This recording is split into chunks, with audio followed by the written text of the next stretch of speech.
Assalamualaikum and good greetings. So today I'll be doing another vlog with my academic journey basically.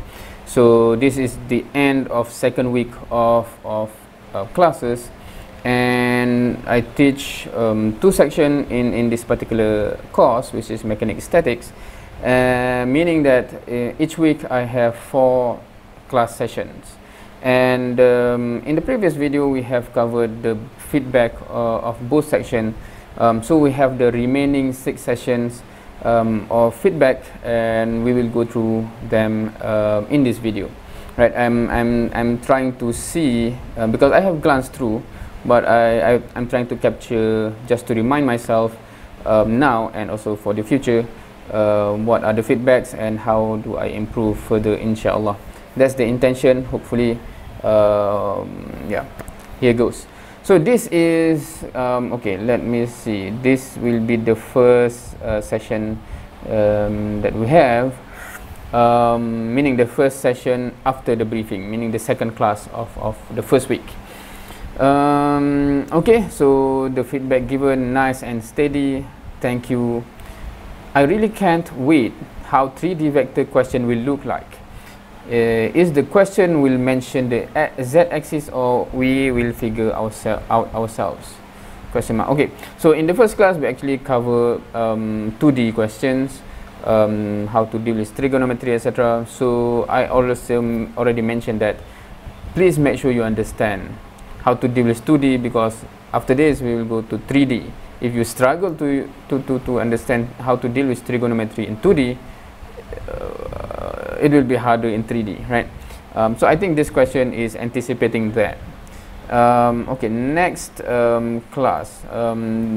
So this is for the another section. Great feedback, albeit when Sir is trying to explain, it's a bit hard to grasp as he goes slightly off topic. Okay, I think this is about my lecture video. There's a background story actually on my lecture video. I did not intend to reuse that lecture video actually, at least for the several first chapter, the chapter 2, chapter 3, or even chapter 4, I think. When I first recorded my lecture videos, it was the first ever semester, is it? I think, I cannot recall, but it's when we start to have this online thing, and it was very ad hoc, and I try to, I record at midnight, etc. And the way I address the student is very specific for that semester, with what they are going on, etc. So I'm quite interested to see, because after that every semester I still just, okay, I have already recorded that lecture. If I want to re-record it, it's basically going to be the same, because it's going to cover the same material. So I just say, okay, just you watch that recording, right? So, but it is quite interesting, because this student, this is the first time I think I have this kind of honest comment about my lecture video. It says went off topic, right? So perhaps that happened a lot during that kind of recording, because the lecture itself becoming half or partially a vlog when I say, okay, this is midnight, I'm already tired, etc. in that lecture video, right? So yeah, crystal clear.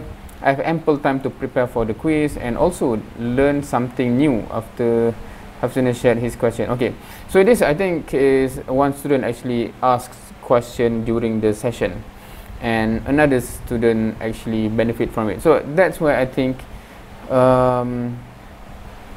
hopefully someone will be the one that will be proactive for themselves and for the others, because some students actually want to ask questions, but for whatever reason they do not have the courage to do so. So when someone else asks the question, they thankfully someone did that, I can learn, right? I think as a Muslim, we should be the one that do that, ask question. It will benefit us, and it will be beneficial for others, and we will get the reward for it. Anyway, good, nice and clear. I think it's nice and clear, unless he or she actually say nice and clear. I'm not sure what that means. It was a quick review on the recorded information on Google Form. So when you decide that we've got quiz and we need to study enough time, okay, I'm not sure. A quick I'm not sure. During quiz, should alert the student about the quiz time because not everyone using the exact time. By the way, thank you. Okay.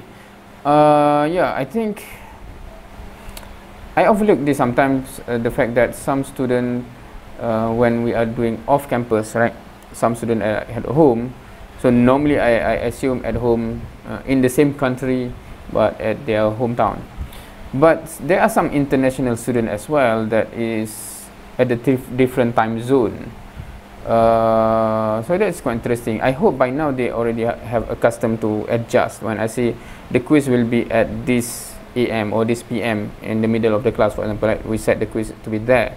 So normally I do not remind because I have announced it and you have to just be aware of the time, right? But about the different time zone, that is quite interesting. Okay, but I hope, because this is the first quiz that we have, right? In the second class we have the first quiz, so maybe they are still in shock or adapting. Hopefully by now, after the second week is over, because unless we keep hearing the same comment. Okay, this is the second class, so we'll go to the third one, which is this one. Awesome, thank you, sir. I am able to ask my friend about some mistakes in my quiz after joining the group. Okay, so this is the second week, first class, where we start to implement the group discussion. So some students give a good feedback here because he already have managed to ask the friend in the group discussion about his mistake, his or her. Perhaps I think it's easier to ask question in a group setting, maybe, rather than in front of the whole class. So I think the mark deduction is too huge for every minute. Maybe you can do a 1 minute deduction for 5 minutes. 1 minute deduction, 1 marks deduction, I think, and 5 minutes only, then invalid submission. Okay, there's a reason why I deduct such a huge mark for every minute of late submission. My logic is this: because I'm trying to be fair for both cases, right? Now the policy is this: when I say time's up, I give, because here is online situation, so I have to have some time for them to snap the picture, upload in Google Form. So I give 5 minutes, meaning I assume 5 minutes is enough. Of course, it tend to become less than 5 minutes because students still keep on trying to answer and utilize that 5 minutes to answer before submitting, right? But as the policy, we assume everyone stop because time is up. That 5 minutes is for submission. So they just take the picture, upload it in Google Form. So if you submit so my assumption is 5 minutes is enough to do that. Only that, right? You are not doing anything else. You just take the picture, which is less than 1 minute, and then upload. So if you late, so meaning that you might be still writing something, right? So the logic that I'm using is, what is the possible gain for each minute that you're still writing when others have stopped? So normally in that quiz setting, right, every line that you write can give you like 2, 3 or 4 marks depending on the question and the answer scheme. So it's roughly that, right? Meaning that in 1 minute it's easy to secure roughly 5 marks or 4 marks, right?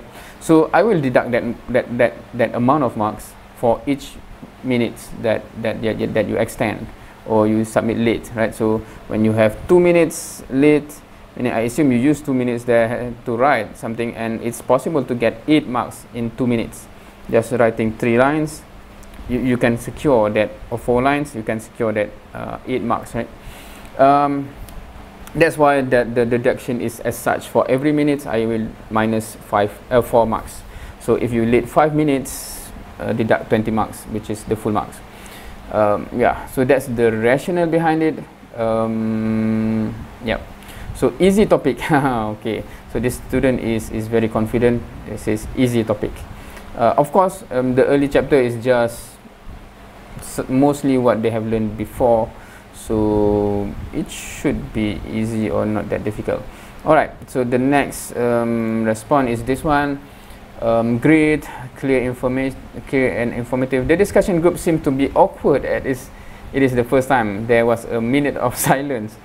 Okay, yeah, I think especially if you know, because some of the group they know each other, some are not, right? And especially this is not physical.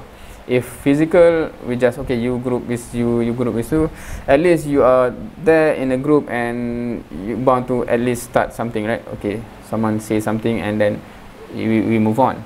But in online, we just see the screen, and if no one says, then it will be silent. It will be awkward. So this is the first session that we have, the group session. Hopefully that this group, because I do not know, this answer is anonymous, right? So I'm not sure which group is it. I hope it doesn't continue up until the end like this. Hopefully, I'm okay with today's class. Add more time to answer the quiz. Okay. The time for submission should be added. Need extra time to scan and download. So this one I actually asked afterwards when I read it. What do you mean by scan and download? It seems that the student sometimes they do several steps. They take the picture on the phone, they transfer the file to the laptop, and then so obviously if you do that, then it will be long, because I assume everyone have the smartphone. You snap picture straight away there, you can submit to Google Form. So you do not need to transfer and then modify file or whatever.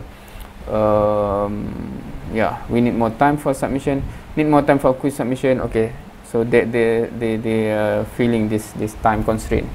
The detail of the student need to be filled in by themselves because current method take more time. Okay, so now I make it a scroll, so they find this the metric number as well as their name. Because previously I make a just fill in their own number and name, right?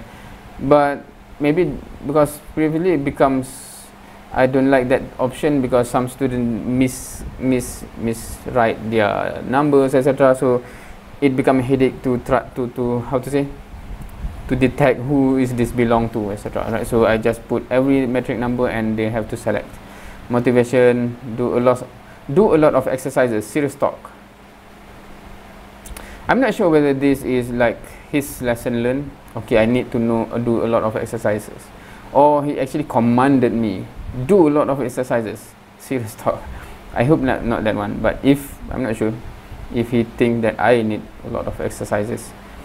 And then I think the latest class for this one, okay, I understand today's lesson quite well actually, especially we need to plan the jalan kerja, the method of the workflow, right? I understand the first example, but for the second example I need to rewatch until I fully understand. It's quite tricky in my opinion because you need to be careful. Okay, so I think if that is the lesson learned, that's good, because yeah, obviously you have to be careful and understand properly before you just blindly answering. On the second day there's still a minute of silence, so this seems to be from the same group. So meaning in the 2 sessions of group discussion that we have done so far, this group seems to be still silent. There are members that did not join the meeting, maybe they wanted to say, okay, so maybe I have to find out if there's any group that is not functioning well and whether you have to revise or something, or the group dynamic is, I do not know. Other than that, informative and clear, nice. Alright, so that's all of the feedback until now.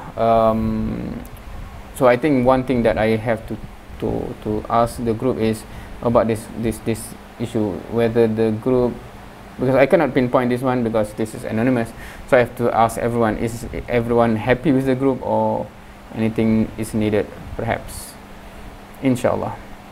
Okay, so that's the action plan for myself. What do you think? Well, care to share your own experience or suggestion that I should consider? With that, thank you for watching. See you next time.